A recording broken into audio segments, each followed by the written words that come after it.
সুপ্রিয় দর্শক শ্রোতা, আপনাদের সবাইকে শুভেচ্ছা জানাচ্ছি। আলোচনা করছি ডাকসু নির্বাচন এবং ডাকসু নির্বাচনের যারা জয়ী হয়েছেন, যারা পরাজিত হয়েছেন এবং সার্বিকভাবে বাংলাদেশের রাজনীতি কিসের উপর ভিত্তি করছে আগামী দিনে সে বিষয়গুলো নিয়ে আমার মন্তব্য। প্রথমত আসি, সেটা হচ্ছে যে ডাকসুতে যারা জয়ী হয়েছেন, আপনাদের সবাইকে ভীষণ অভিনন্দন। আপনাদের এই নতুন পথচলায় ঢাকা বিশ্ববিদ্যালয়ের একজন সাবেক শিক্ষার্থী হিসাবে বিশ্ববিদ্যালয় কর্তৃপক্ষের সাথে আপনাদের সমস্ত পাওনা-দেওনা এবং সমস্ত অধিকার নিয়ে আ ছাত্রদের পক্ষ হয়ে লড়বেন আগামী দিনে, এমনই প্রত্যাশা করছি। এবার আসছি রাজনীতির এবং বাংলাদেশের প্রেক্ষাপটে যে জিনিসগুলো আমার কাছে মনে হয়েছে। প্রথমত, অনেকেই হয়তো ভাববেন যে বিশ্ববিদ্যালয় বাংলাদেশ ছাত্র শিবির কিভাবে এতগুলো আ তাদের পদ বা পদবি যেগুলো নিয়ে লড়াই করেছিলেন সেগুলো তারা কিভাবে জিতেছেন। আমার ইকুয়েশন খুব সহজ। আমি যখন বিশ্ববিদ্যালয়ে পড়তাম সেই সময়ের কথা আমি বলছি ২০০০ সালের আগের কথা। ৯৬-৯৭ সালে আমি মুক্তিযোদ্ধা জিয়াউর রহমান হলে থাকতাম। সেই সময় থেকে আমার মনে হয়েছে যে বাংলাদেশ ছাত্র শিবির চেয়েছিল আ তখনকার রাজনৈতিক দলের কাছে যে ঢাকা বিশ্ববিদ্যালয়ের উত্তরপাড়ার যে ৩ টি হল, বঙ্গবন্ধু হল, জিয়াউর রহমান হল এবং সূর্য সেন হল। এই ৩ টি হলের অধিকার তারা চেয়েছিলেন। এখানে তারা সহাবস্থানের জন্য এই ৩ টি হলকে তারা তাদের দায়িত্বে চেয়েছিলেন। বাকি হলগুলো ছাত্রদল তখনকার সময় যারা ক্ষমতায় ছিলেন আ তাদের কাছে দাবি তুলেছিলেন। কিন্তু আ কোনোভাবেই ছাত্রদল সেটা মানেননি। কারণ তারা জানেন যে রাজশাহী বিশ্ববিদ্যালয়, চট্টগ্রাম বিশ্ববিদ্যালয়ে যেভাবে শিবিরের অবস্থান, তা খুবই অ্যালার্মিং ছিল। এজন্য তারা রাজি হননি। তখন থেকেই বিশ্ববিদ্যালয়ে অনেক ছাত্র শিবিরের ছাত্র ছিল, অনেক শিক্ষার্থী ছিল। কিন্তু বর্তমান সময়ে যখন আমরা বলছি তখন প্রায় ৪০,০০০ শিক্ষার্থীর মধ্যে হাজার দশেক শিক্ষার্থী কি ছাত্র শিবিরের হওয়ার কথা না।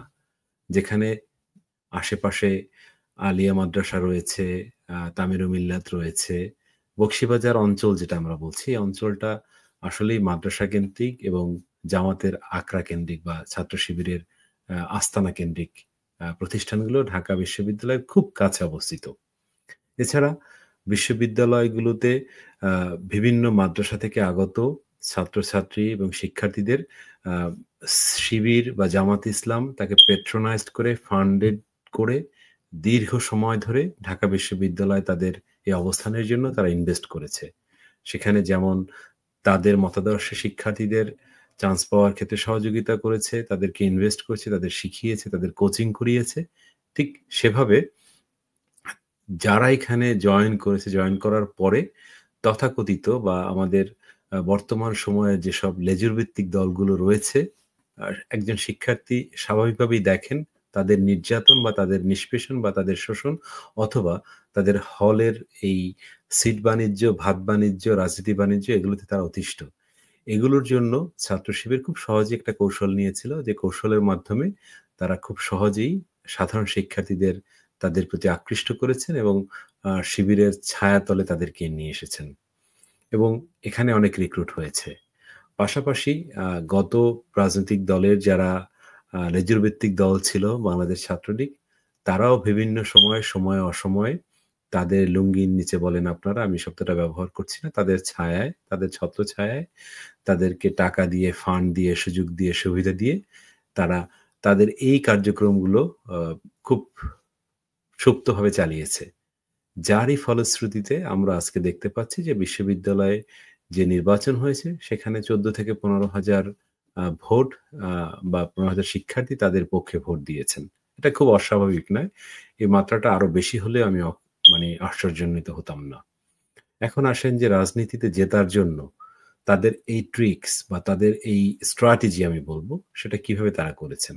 তাদের স্ট্র্যাটেজিটা খুবই স্বাভাবিক। তারা দীর্ঘ সময় নিয়ে এখানে ইনভেস্ট করে তাদের টার্গেট ছিল তাদের যে লেজুর ভিত্তিক দলের যে প্রধান জামাত ইসলাম তাদের টার্গেট ছিল ঢাকা বিশ্ববিদ্যালয়ের একটি স্ট্রং অবস্থান।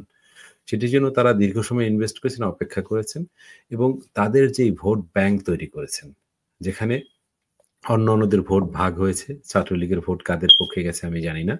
ছাত্রদলের ভোট তো অবশ্যই একটা রয়েছে। আমরা দেখেছেন সেখানে তাদের অবস্থানটা এবং যারা মুক্তিযুদ্ধের পক্ষে শক্তি হিসাবে বা বাম দলগুলো অনেকটাই সচল ছিল, সেখানেও তাদের কিছু ভোট ছিল এবং অন্যান্য ভোটগুলো ভাগ হয়েছে।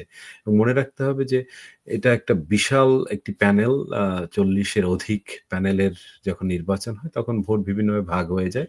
বিভিন্নভাবে অ্যাটেনশন আ দূর হয়ে যায়, ঠিক থাকে না প্রার্থীদের উপরে বা প্রধান প্রার্থীদের উপরে।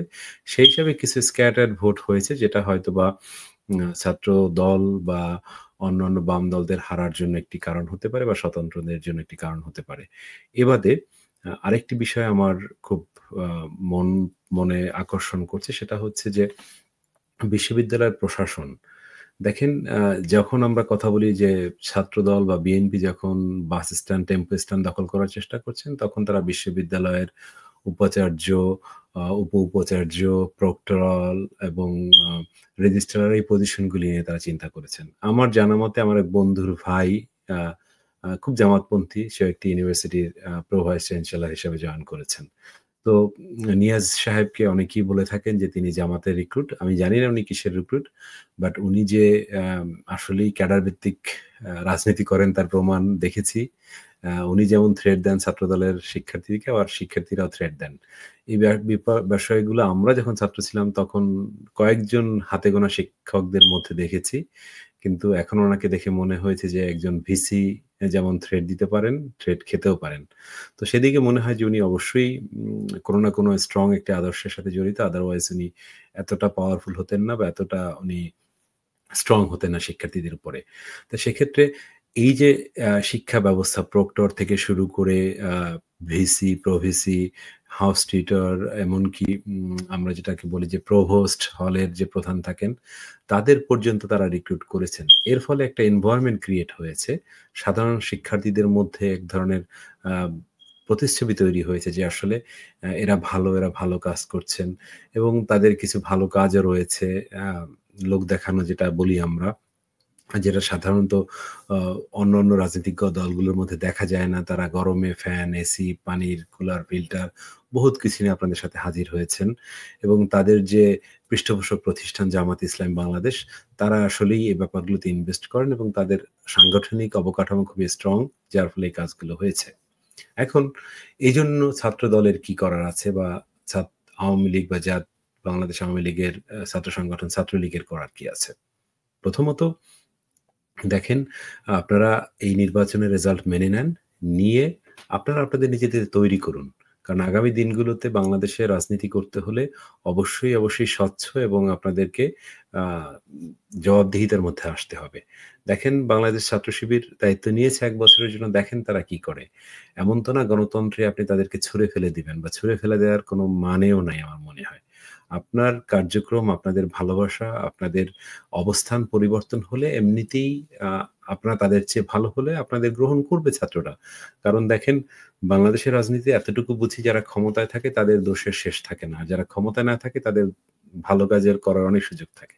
সো আপনারা আসেন, আপনারা চ্যালেঞ্জ এক্সকিউজ মি বিশ্ববিদ্যালয় প্রশাসনকে আ যেমন আ সাধারণ সম্পাদক প্রার্থী ছাত্রদলের উনি বলেছেন যে উনি থাকবেন, দেখবেন ম্যানিফেস্টোতে যে জিনিসগুলো বলা ছিল সেগুলো আদায় করা হচ্ছে কিনা সেগুলো নিশ্চিত করবেন। এই ব্যাপারগুলো নিয়ে আপনারা কাজ করেন।